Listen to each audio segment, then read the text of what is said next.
Hey, everybody. Happy Friday. TGIF. I hope you have had a good week, are having a good Friday. I'm Julie Barrett. Welcome to our third episode of Womansplaining. I'll kind of give this a couple minutes, let you guys see that I am live. Let me know in the comments where you are watching from, where you're joining us from. I anticipate that probably have a lot of our Washington friends today, and I am going to give a big cutoff.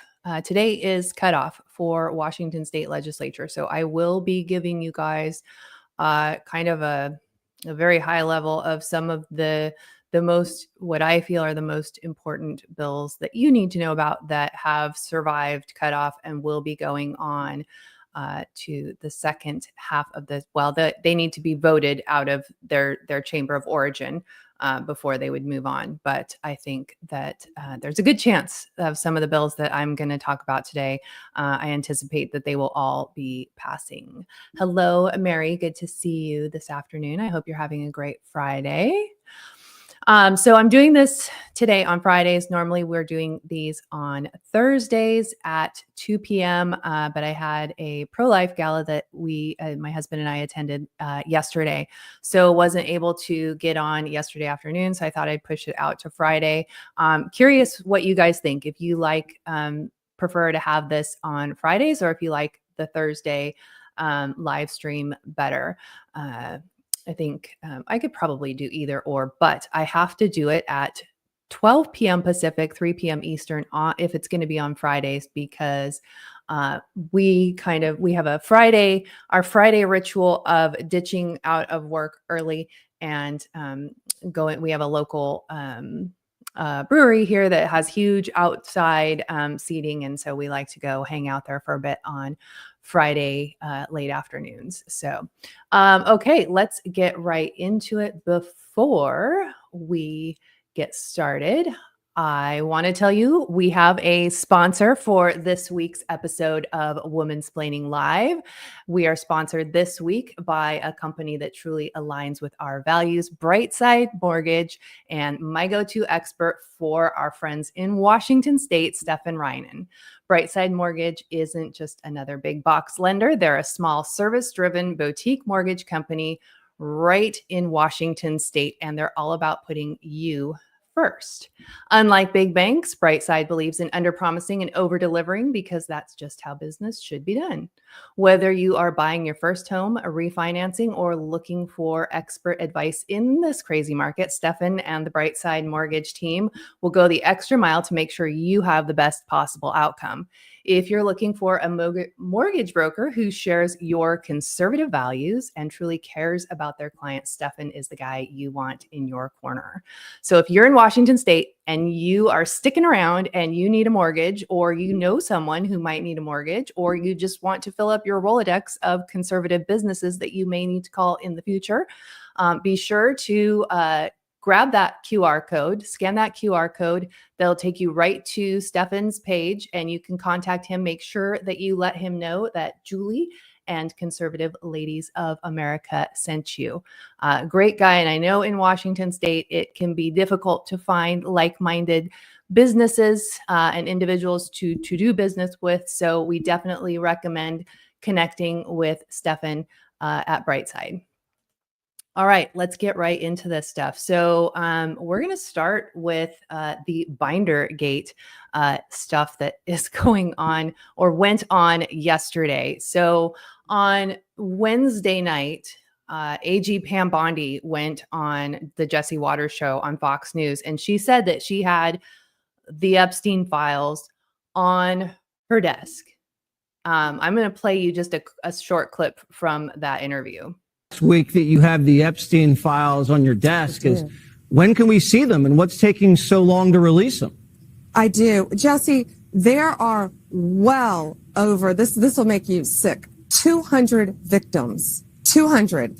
So we have well over 250 actually. So we have to make sure that their identity is protected and their personal information. But other than that, I think tomorrow, the personal information of victims. Other than that, I think tomorrow, Jesse, breaking news right now, you're going to see some Epstein information being released by my office. What kind? Are we going to see who was on the flights?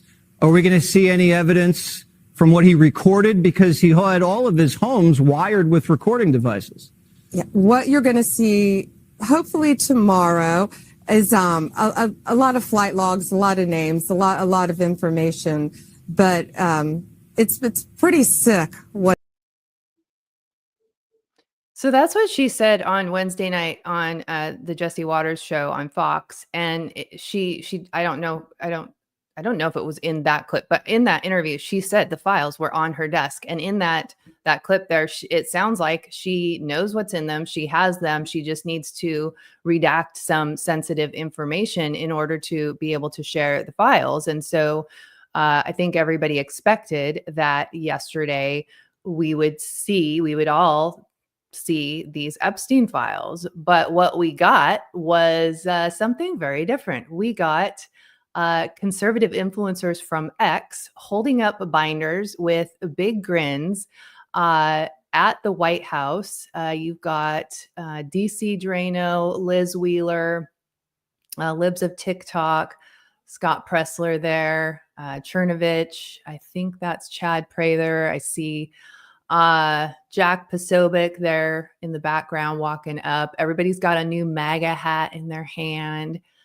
And this was a big kind of spectacle. And I think a lot of people, myself included, were really caught off guard that these conservative influencers were like all smiles and grins over something that's really a heavy subject. And the Epstein, it's not they, but Epstein and his girlfriend or his gal pal, whatever she was to him, Ghislaine Maxwell, they harmed a lot of women, and all the people that went to Epstein Island, harmed a lot of women. So this is not something to grin about.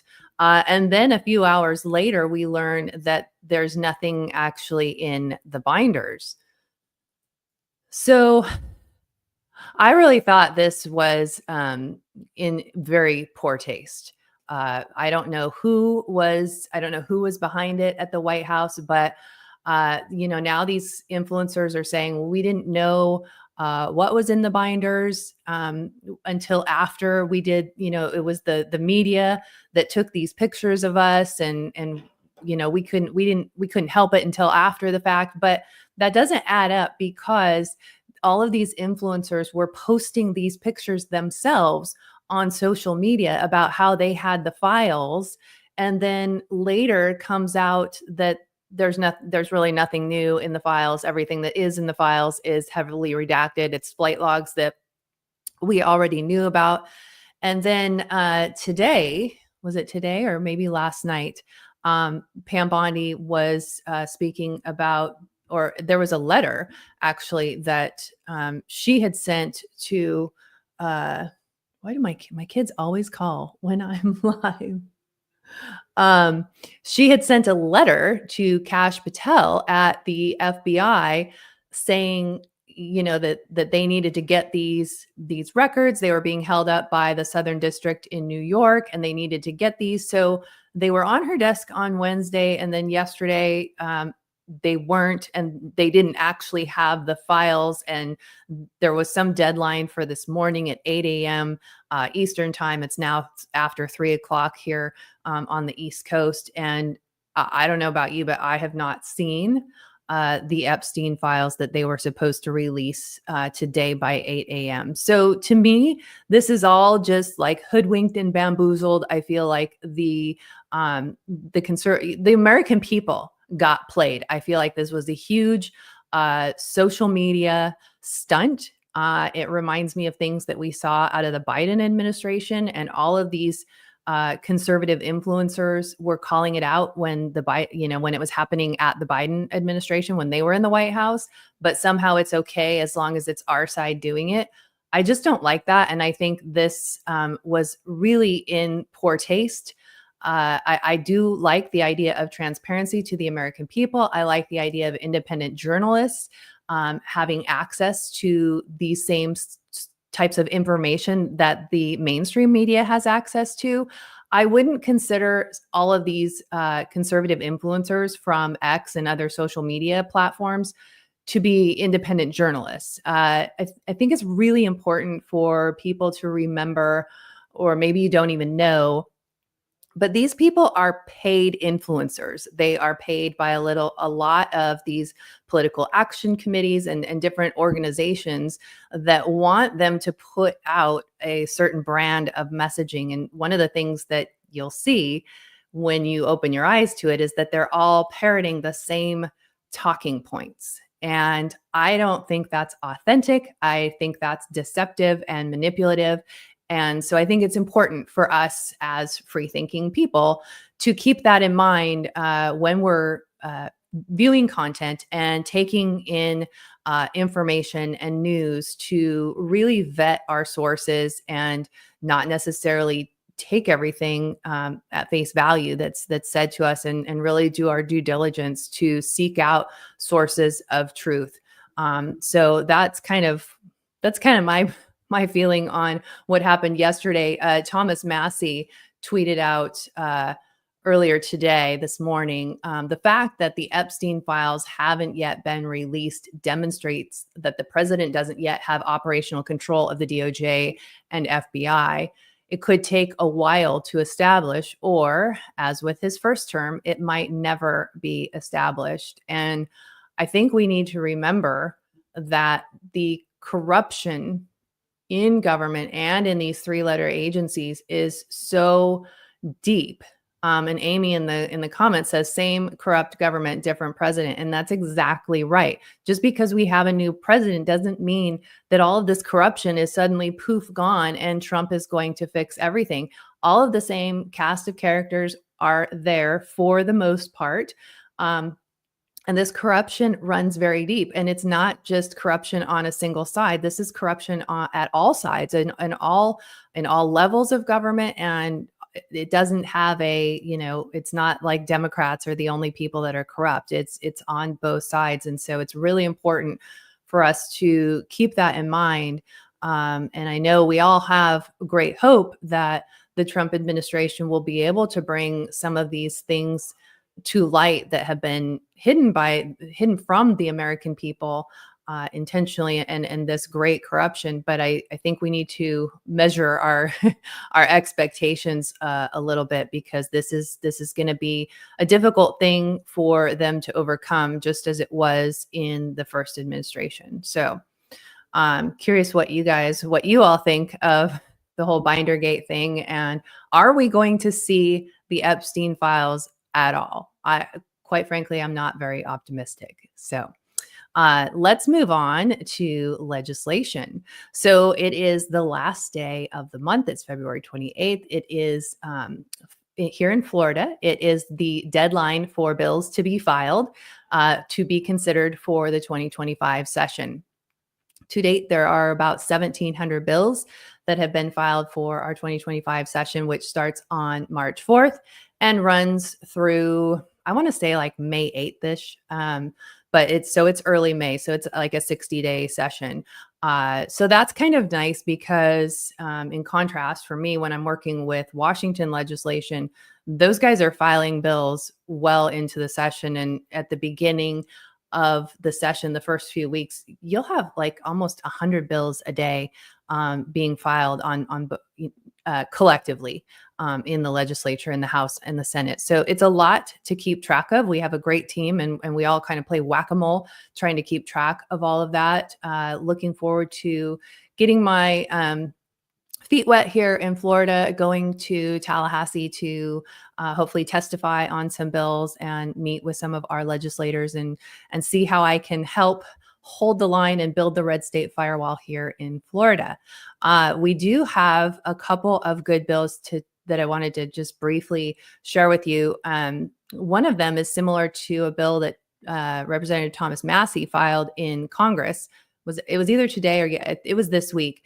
He just tweeted it out today, and it would allow for people that are 18 to be able to purchase firearms. Instead, I think the federal age is 20.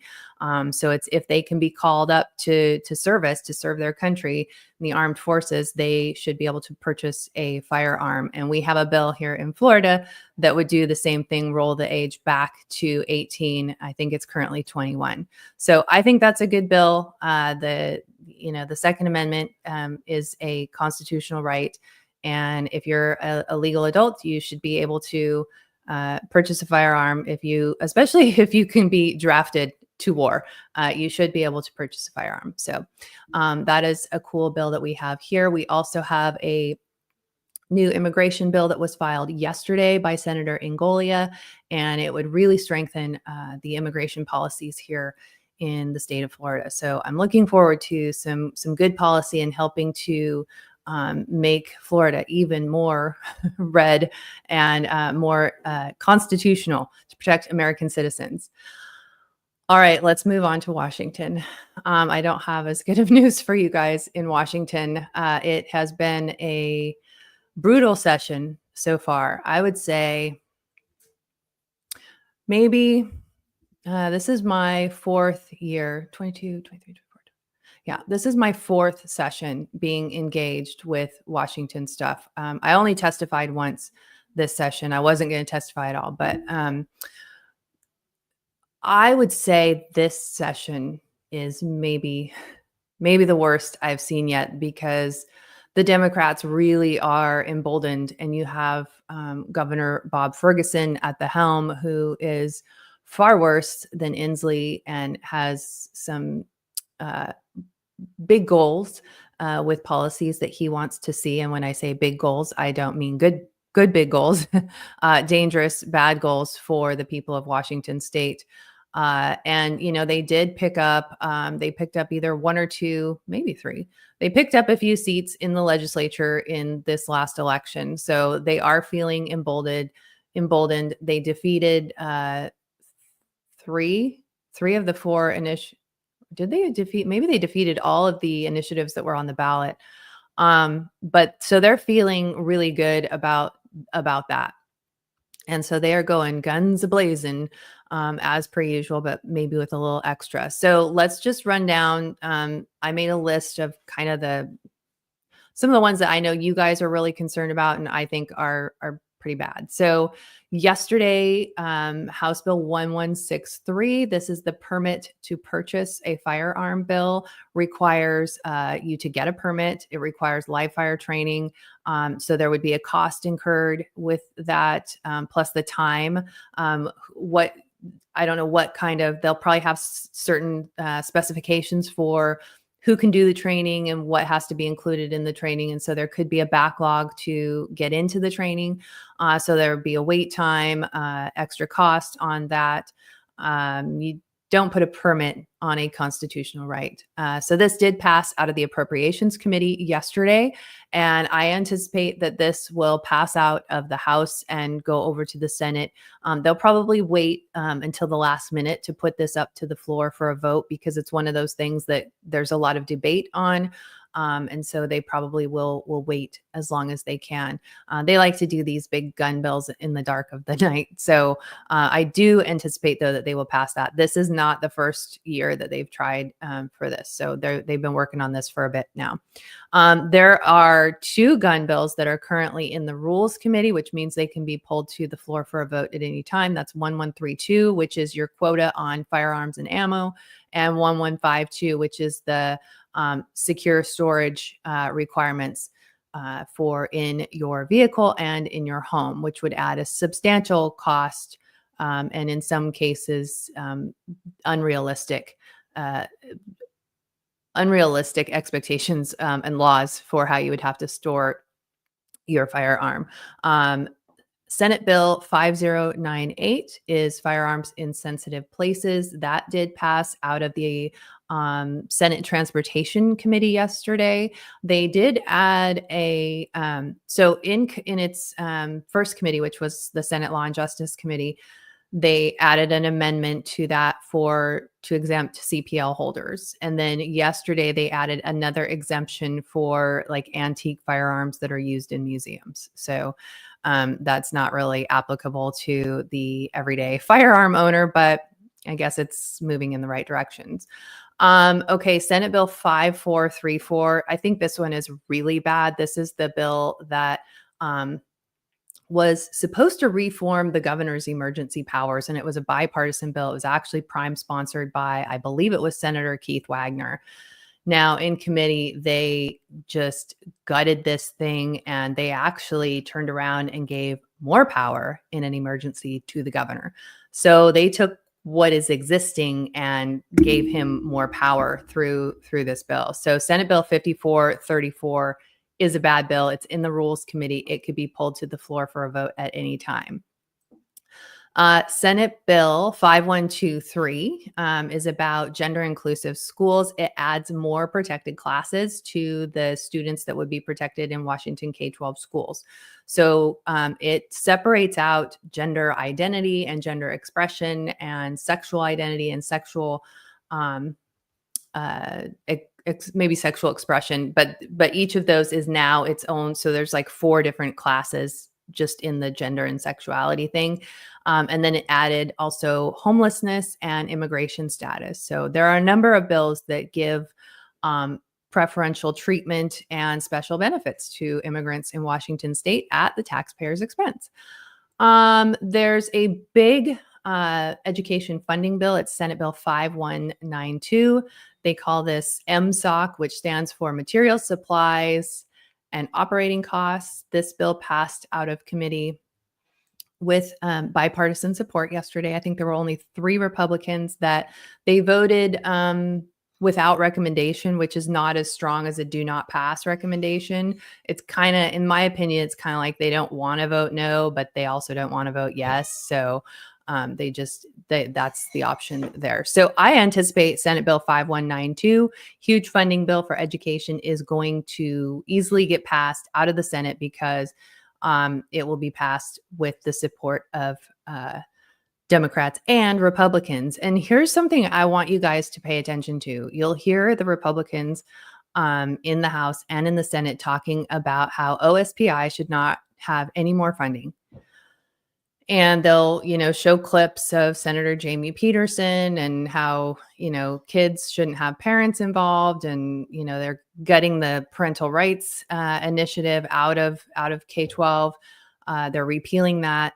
And so the Republicans are running with that, which, they should. That's obviously something that they want to message on. But then at the same time, they're saying no more funding for OSPI, and they're all voting for this big funding bill. So you can't, it's talking out of both sides of their mouth. They're using it where it benefits them, but then they're also over here with something like MSOC funding that who's paying attention to that. So those are things that the average citizen often isn't aware of. And because nobody does, social media posts about that. And if they did, like I do, and of course they don't go viral or anything because it's just dumb. It's the detail stuff that people don't. It's not clickbait, but you should know about that. You should know that they're saying no funding, but yet over here, they're giving them an awful lot of funding. There's also a bill, House Bill 1399, which would require sheriffs to be certified and would allow for the criminal justice task force or something like that to decertify your constitutionally elected sheriff. This is a really bad bill. And out of all the counties in Washington, you have one county that has an appointed sheriff. And I'm sure everybody knows that's King County. And that is that's a very bad thing. We want to have our sheriffs be elected by the people.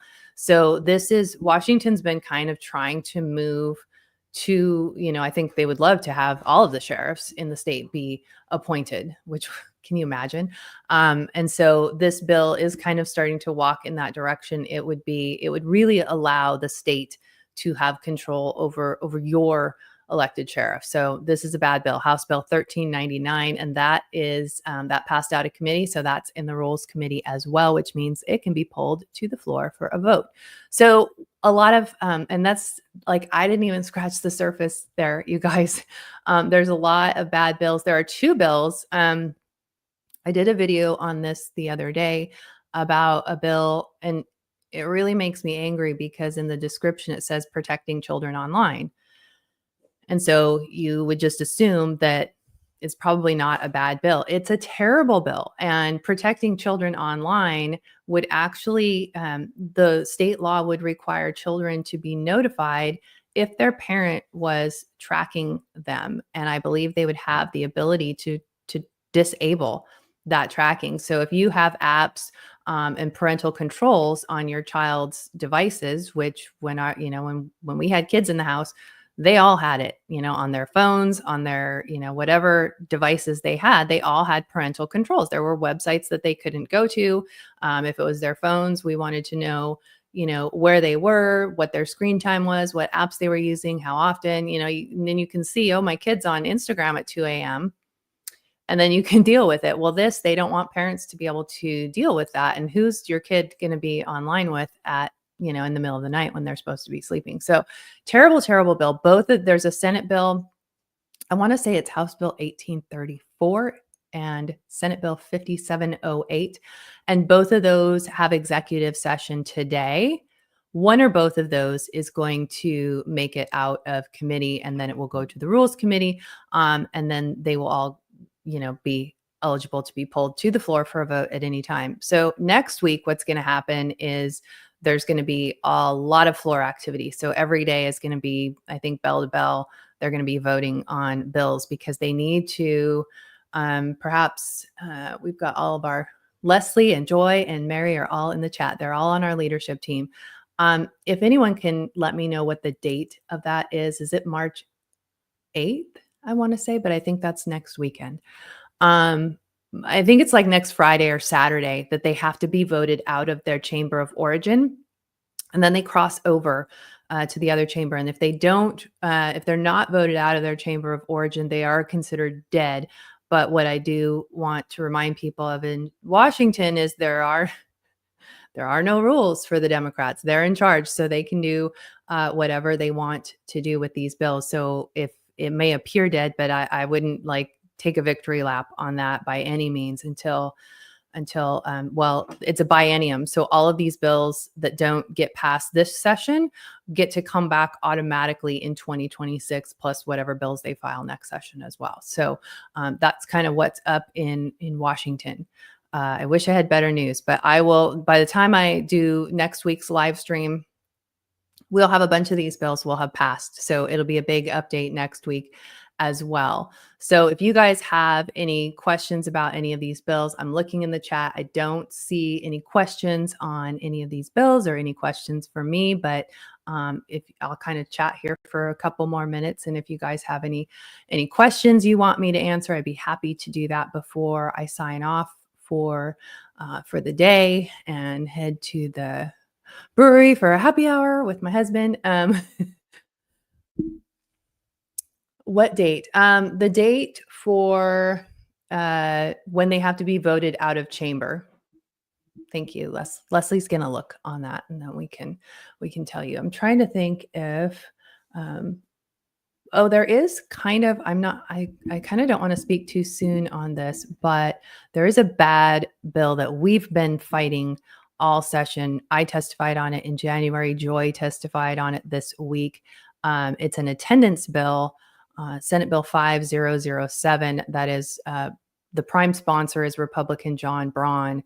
And this is a really bad bill. It allows for OSPI to give grants to community-based organizations, and those community-based organizations can make home visits. They can supply your kid with clothing, food, transportation, and mental and behavioral health.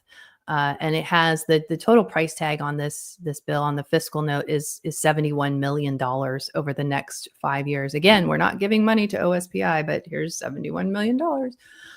So while they are repealing parent access to student records, you have Republicans saying that these organizations should be able to give kids mental health, and we certainly are in support of students who are in need of that kind of support to have that support. But what they do is not just for the students in need. It becomes a blanket, and then you are putting in harm's way children who shouldn't be.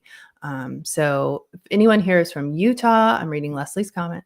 House Bill 133 was passed by Republicans. This bill does not allow an 18-year-old to carry a loaded gun, but older are allowed. What age older? Like, where does that change? So if they're like 20 or 21, that is really Republicans passing anti-2A bills. Now, we had in Florida, I think it was 2018, I read this today, when Rick Scott was governor, the legislature passed a bill to lower the age to buy a gun from 21 to 18.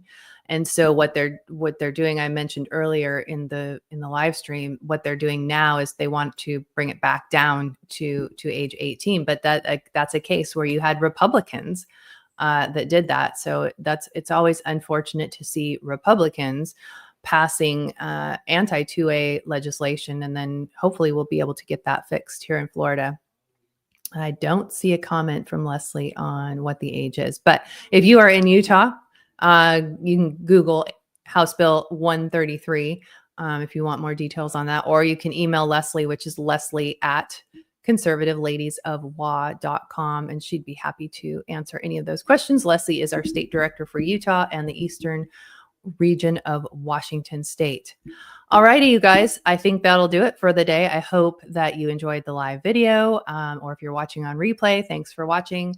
And I'll see you guys next week. Next week, we will be back on Thursday at 2 p.m. Pacific, 5 p.m. Eastern. Have a fantastic weekend, and I'll see you next week.